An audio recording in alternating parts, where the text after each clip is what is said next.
It is not get out of jail free. Often it is a very expensive bond. But now Colorado Supreme Court says people accused of even the most heinous murders must have a chance to get out ahead of trial. Our Kelly Rinke reports on an effort to change that. After a ruling from Colorado's Supreme Court, questions and concerns linger.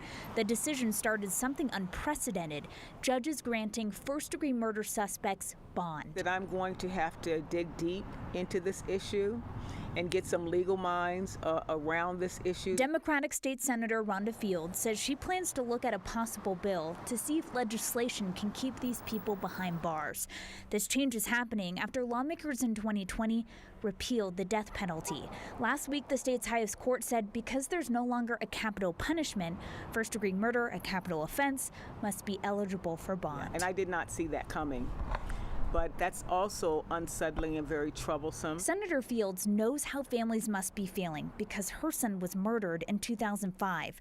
2 men were convicted in his death and placed on death row. It's why she voted no on getting rid of capital punishment. I don't believe my peers when they voted to repeal the death penalty if they meant that people who commit first-degree murder would be eligible for automatic bail. Cases are cycling through court to follow this new law. $10 million cash bond for James Craig in Arapahoe County, a dentist accused of poisoning his wife. A $2 million cash bond for teens in Jeffco accused of throwing a rock into a young woman's car and killing her.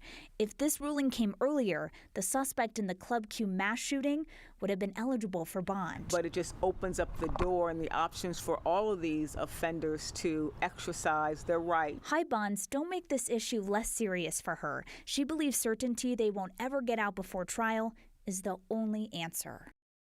Now, since this ruling took effect 8 days ago, we haven't found a case where a defendant has paid that bond and gotten out of jail. The highest bond we have seen is $20 million, and that was down in El Paso County.